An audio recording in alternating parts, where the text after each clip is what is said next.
Engineer Ali Mirza कौन से सिलसिले का है? फितने वाले सिलसिले का है। उसके पीछे नमाज का हुक्म क्या है? शक्ल देखिए, जो बंदा कोई दीन का काम करे, दीन की बात करे तो फिर बात है। इंजीनियर साहब ना आलिम है, ना हाफिज़ है, ना मुफ्ती हैं, ना कारी हैं, ना मुहद्दिस है, ना मुफस्सिर है। वो है इंजीनियर।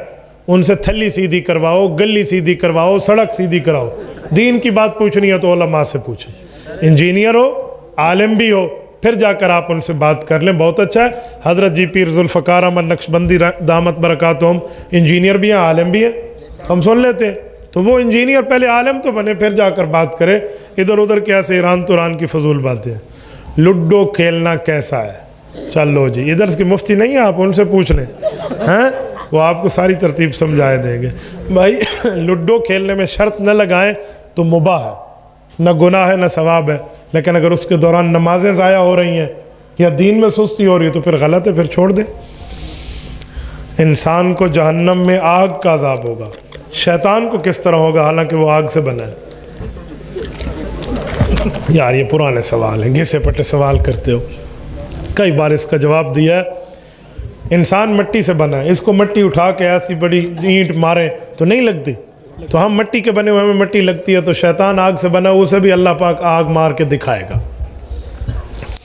हज़रत अलीउल मुर्तज़ा रज़ी अल्लाह तआला की अपनी कब्र कहाँ है? हज़रत अलीउल मुर्तज़ा की कब्र तो कूफा और नजफ़ अशरफ में कौल है, लेकिन उनकी मिट्टी बराबर कर दी गई थी कब्र मुबारक रख के हज़रत इमाम हसन की तरफ से कि खारजी जो बेईमान थे वो बेहुरमती न करें। इसलिए हज़रत अलीउल मुर्तज़ा की कब्र मुबारक की कई रिवायतें और कई सवालात आते हैं। बाबा हम तो दुआ करते हैं सैयदना अलीउल मुर्तज़ा की कब्र मुबारक जहाँ भी है ना, अल्लाह हमारी तरफ से उन्हें बेहतरीन जज़ाए खैर अता फरमाए, उनकी कब्र पे करोड़ों अरबों रहमतें नाज़िल फरमाए। कुछ लोग कहते हैं कि बाज़ उलमा मानते हैं कि मौलाना फ़ज़ल रहमान को हम नहीं मानते। नहीं मानते, एक ना 10 दफ़ा न माने, हमने इनकी कौन सी मिन्नतें करनी है भाई। 6 लाख उलमा का वो कायद है, पूरे पाकिस्तान का कोई शेख़ुल हदीस उसका ख़िलाफ़ नहीं है, कोई खानका का पीर उसके ख़िलाफ़ नहीं है, कोई दारुल इफ्ता का मुफ्ती उसके ख़िलाफ़ नहीं है, कोई अहले हक आलिम उसके ख़िलाफ़ नहीं है। और ये बैठे हुए हैं क्या फिद्दी का शोरबा कह के, अजी हम नहीं मानते। इन्हें कहो शीशा साफ़ करके अपनी शक्ल देखो, नहीं मानना तो एक ना 10 दफ़ा न मानो। कुछ लोग कहते हैं कि सिंध से मोहब्बत ईमान है, मुझे इस रिवायत की तहकीक नहीं है।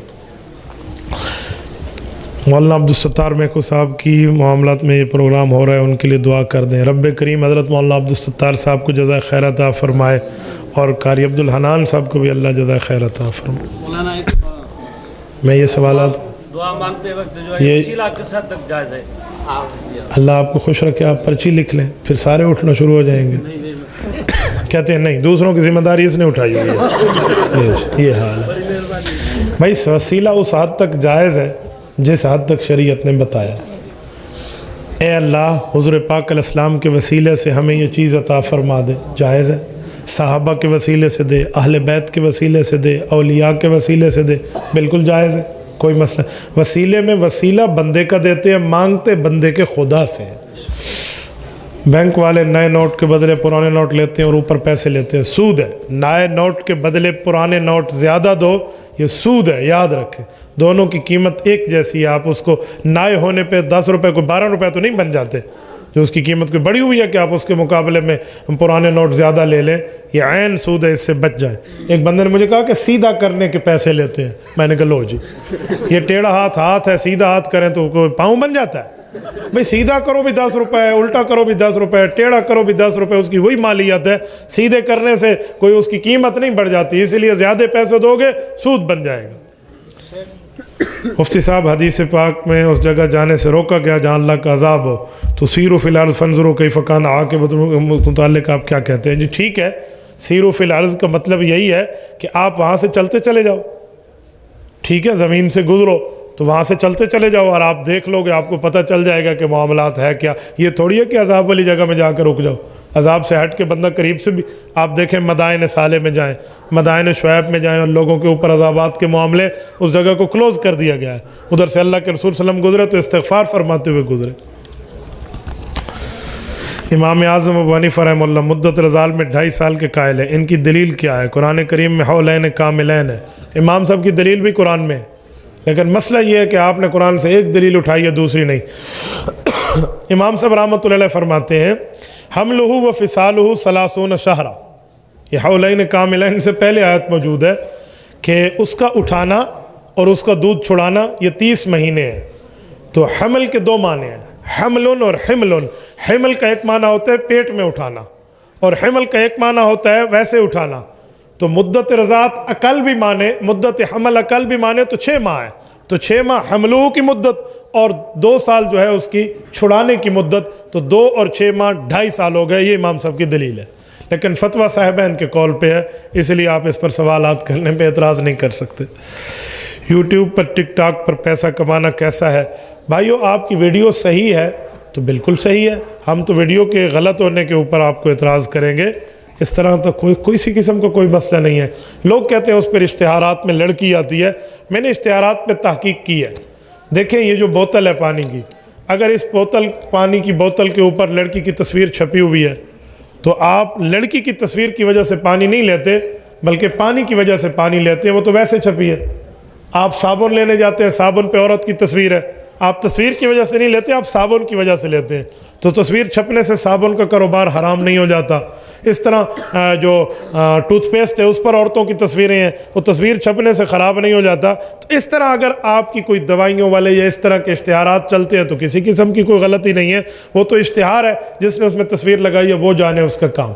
नंबर 2, कुछ लोग कहते हैं फ़िल्म के इश्तिहार आते हैं, गुनाह वाले आते हैं। इस बारे में जो मैंने तहकीक की है माहिरीन यूट्यूब से, जो यूट्यूबर हैं वो हमें बताते हैं कि जो यूट्यूब है ये बड़ा अक्लमंद है। ये इश्तिहारात हर बंदे को उसकी सोच के मुताबिक दिखाता है। तो भाई उसकी सोच उसको कैसे पता चलेगी? कहते हैं जो इसकी सर्चिंग है ना, ये गूगल पे क्या सर्च करता है, क्रोम पे क्या सर्च करता है, फेसबुक पे क्या करता है, यूट्यूब पर क्या करता है, जो सर्च बंदा करता है, अगर ये ठीक चीज़ें शेयर करता है तो वो भी इसे इश्तिहार ठीक ठीक दिखाता है। अगर ये कोई ऊपर नीचे ईरान तुरान को गलत फाशी और यानी सर्च करता है तो यूट्यूब इसकी सोच को पढ़े हुए है, तो वो भी इसे वही चीज़ें दिखाता है ये जो देखना चाहता है। इसीलिए अगर आपको कोई कहे कि इनके पेज के ऊपर इस तरह के इश्तिहारात आ रहे थे, उसे को अपनी सर्चिंग ठीक कर ले, अपनी सर्चिंग ठीक कर ले बेटा, तेरा काम ठीक हो जाएगा। तेरे फ्रेंड्स जो हैं, जो तू देखता है, तुझे वही दिखाते हैं यूट्यूब, हमें तो कभी गलत नहीं दिखाता। सर्चिंग राइट, इश्तिहार राइट, सर्चिंग रॉन्ग, इश्तिहार रॉन्ग। आप अपने मामले को खुद देख लें। टोटल नबी और रसूल कितने आए हैं? 2 अकवाल हैं, 1,24,000 भी हैं, 2,24,000 भी हैं, इसलिए हम कमो पेश कह देते हैं। मस्जिद में सलाम करना सही है, लोग मकरूह कहते हैं। जो आदमी इबादत में बैठा हो ना और इबादत में मशगूल हो, उसको सलाम न करें तो बेहतर है, क्योंकि खुद इबादत में आपने अस्सलामु अलैकुम कह के उसकी इबादत ख़राब करनी है तो ना करना बेहतर है। कोई वज़ू कर रहा है इबादत में, आप उस सलाम न करें। खाना खा रहा है इबादत, आप अपने खाने में बैठे आप सलाम करें, वो जवाब दे, उसको लुक़मा अटक जाए, तो इसलिए बेहतर है कि इस मौके पर थोड़ा खामोशी इख्तियार करें। नमाज के बाद दुआ जायज़ है, तो बाबा अगर नमाज के बाद नहीं है तो नऊज़ु बिल्लाह फ़िल्म देखने के बाद दुआ करोगे? सादे बंदे हो अल्लाह के बंदे, नमाज के बाद ही तो दुआ जायज़ है, मसनून है, साबित है। अल्लाह के रसूल ने नमाज के बाद दुआ मांगी है।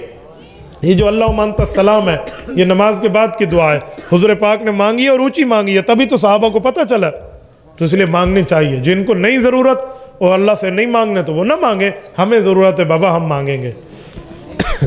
लोगों में कहते हैं नमाज के बाद दुआ करने की कोई हदीस हमने आज तक नहीं पढ़ी, तो मैंने कहा पढ़ लो। तुमने नहीं पढ़ी इसका ये मतलब थोड़ी है कि हदीस है ही नहीं।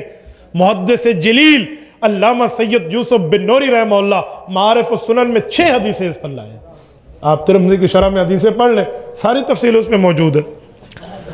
शब मेराज में खुसूसी इबादत करने का सबब, शब मेराज में किसी किस्म की कोई खुसूसी इबादत साबित नहीं, ये लोगों ने खुसूसी इबादतें अपनी तरफ से बनाई हैं। अभी सरगोदा में 15 रोज़ा दौरा हो रहा है, आप किस दिन सबक पढ़ाएंगे? 7 मार्च बरोज़े पीर को मैं ज़ोहर के बाद इंशाअल्लाह ताला उसमें सबक पढ़ाऊँगा। मस्जिद की वक्फ़ शुदा ज़मीन बेचना जायज़ है? बाबा क्यों बेचना जायज़ है? जब वक्फ़ है, मस्जिद बन गई है, तामीर हो गई है, अल्लाह के नाम पे वक्फ़ है, आप उसके बाद ज़मीन बेचेंगे तो फिर मदीना मस्जिद वाला, तो यही तो मैंने समझाया है। 360 बुतों का कायल कौन है जो खाना काबा में थे? अली बिन अबी आस है या अलीउल मुर्तज़ा है? इसकी वजाहत कर दें। तबक़ात इब्न साद में लिखा है कि हज़रत अली हज़रत ज़ैनब का बेटा पैगम्बर का नवासा है। मुझे लगता है कि राफजियत से मुतासर वाला ये सवाल है। चलो मैं इसका ऑपरेशन किया देता हूँ, बच्चों तू भी याद रखना। ये जो जुमला कहा जा रहा है कि 360 बुतों का कायल कौन है, ये पैगंबर के दो दामाद हैं। एक हज़रत अली का नाम लिखा है और एक हज़रत अबुल आस रज़ी अल्लाह अन्हु का नाम लिखा है। दोनों पैगंबर के सहाबी हैं रज़ी अल्लाह अन्हुमा। हज़रत अबुल आस शुरू में बुतों के कायल और मुशरिक रहे, बाद में ईमान लाए, सहाबी बन गए। तो हुज़ूर पाक की हदीस है कि अल इस्लाम यहदिमु मा काना क़ब्ला, बंदा कलमा पढ़ ले पिछले गुनाह माफ़ है। तो उनका ये गुनाह तो हुज़ूर की हदीस से माफ़ है, तुम्हें कौन सा मसला पड़ा हुआ है जो तुम अभी तक नाराज़ हो? नंबर एक। नंबर दो, हज़रत साद, हज़रत अबुल आस जो हैं ये हज़रत अबुल आस इब्न रबी, इनके मुतालिक जो हदीस पाक में है, सही बुखारी में है, हद्दसली व सदकनी व वादली व वफ़ाली। हुज़ूर ने फरमाया मुझसे मेरे दामाद अबुल आस, हज़रत ज़ैनब के बड़े, हज़रत ज़ैनब के शोहर हुज़ूर के बड़े बड़े दामाद, उनने मुझसे बात की और सच्ची की, वादा की और पूरा किया। ये सही बुखारी की हदीस है। तो हुज़ूर पाक तो उनकी तायद करते हैं, इसलिए आप इस तरह तकाबुल पेश नहीं कर सकते। बाकी रहा ये मसला कि अली बिन अबिल आस कौन है। अली बिन अबिल आस, अली नाम से कई सहाबा हैं। अली बिन अबिल आस जो अबुल आस के बेटे हैं, उनका नाम है अली। इनको अली ज़ैन भी कहते हैं। ये अली ज़ैन भी हज़रत अलीउल मुर्तज़ा और है, अली ज़ैन भी और है। ये अली ज़ैन भी हुज़ूर पाक का वैसे नवासा है जैसे इमाम हसन और इमाम हुसैन हुज़ूर के नवासे हैं। ये हुज़ूर पाक की बड़ी बेटी का बड़ा बेटा है अली ज़ैन भी।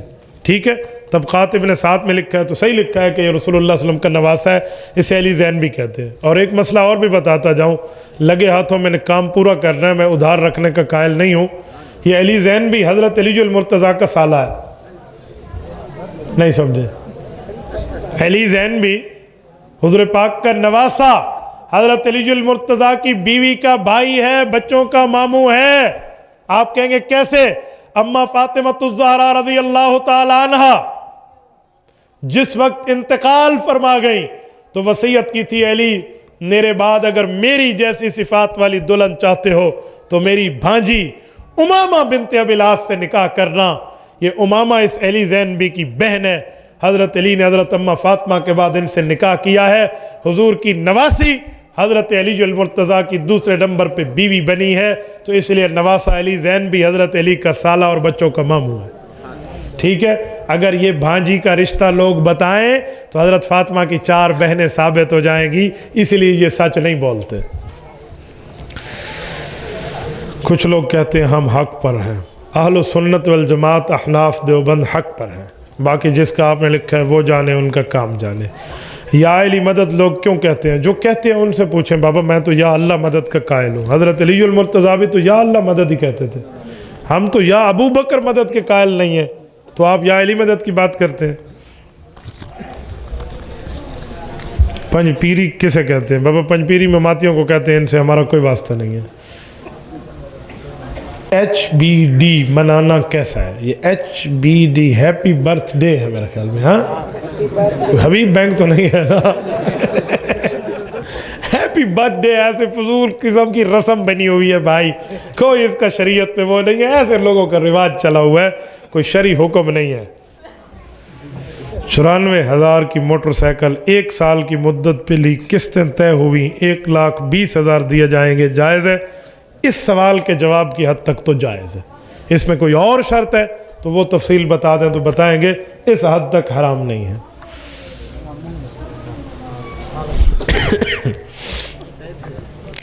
एक मुफ्ती साहब ने फतवा दिया है कि नमाज वाली सना जनाजा में पढ़ना जायज़ है। ठीक फतवा दिया है, ये भी जायज़ है। मजल्ला सनाओका के साथ पढ़ें, वो भी जायज़ है। मुस्नदुल फिरदौस देलवी में उसका हवाला मौजूद है। उलमाए देवबंद के पीछे नमाज के कायल नहीं है गैर मुकल्लद। बाबा गैर मुकल्लद जाने, उनका काम जाने, हम तो अहले हक के पीछे नमाज के कायल हैं। सवाल है भाई, पीली पगड़ी मौलाना फजलुर रहमान सब पहनते हैं, तो पीली पगड़ी बाबा पहनना कौन सा मसला है? क्या प्रॉब्लम है? बाकी जो पगड़ियाँ नहीं पहनते उनको को भी सर पे पहनो। हाँ, आपको मौलाना फजलुर रहमान पे एतराज़ आया हुआ है, भाई ये पीली पगड़ी हज़रत जिब्राईल अलैहिस्सलातु वस्सलाम सर पे पहन के जंग बदर पे आए थे, तो ये तो बड़ा अच्छा तरीका है भाई। नबी पाक को मुर्शिद और पीर कहना कैसे और इमाम आज़म कहना कैसे है? नबी पाक अलैहिस्सलातु वस्सलाम नबी हैं, इमामुल अंबिया हैं, इमाम रसुल हैं, नबी आज़म है, रसूल आज़म है, पैगम्बर आज़म है। इमाम आज़म तो इमाम अबू हनीफा है। इमाम का दर्जा छोटा है भाई। आप नबी को नऊज़ुबिल्लाह इमाम आज़म के दर्जे पे ले आए हो। बाबा हुज़ूर रसूल आज़म है, नबी आज़म है, पैगम्बर आज़म है। इमाम आज़म तो अबू हनीफा है, वो इमाम है ना उम्मत के इमामों में। साहबा के बाद बड़ा इमाम कौन? और अगर यही बात है तो कायद आज़म आप मोहम्मद अली जिन्ना को ना कहें। कायद आज़म को माना है बड़ा कायद, वो तो फिर हुज़ूर हुए। तो सादे मुस्लिम लीग के कायदों में कायद आज़म मोहम्मद अली जिन्ना थे। ऐसे ही है। मैं हैरान हूँ इस गैर मुक़ल्लिदीन पे। इमाम आज़म कहते हैं शिरक है, और सऊदिया वालों से रियाल रहते हैं तो उनके मौलवी को मुफ्ती आज़म कहते हैं, वो जायज़ है। उधर मुफ्ती आज़म कहना रियालों की वजह से जायज़ है, तो भाई साहबा के शागिर्द को इमाम आज़म कहना भी जायज़ है। टोटल रसूल कितने आए? उलमा की तहकीक में तो रसूलों की तादाद 313 है। बाकी कुल मिला के अम्बिया के साथ, नबियों के साथ 1,24,000 कमो बेश है। रसूल वो है जो साहिब शरीयत किताब लेकर आए, और नबी वो है जो पिछली शरीयत को आगे लेकर चले। तो इसकी एतबारी इस तरह के कुछ फ़र्क मौजूद है।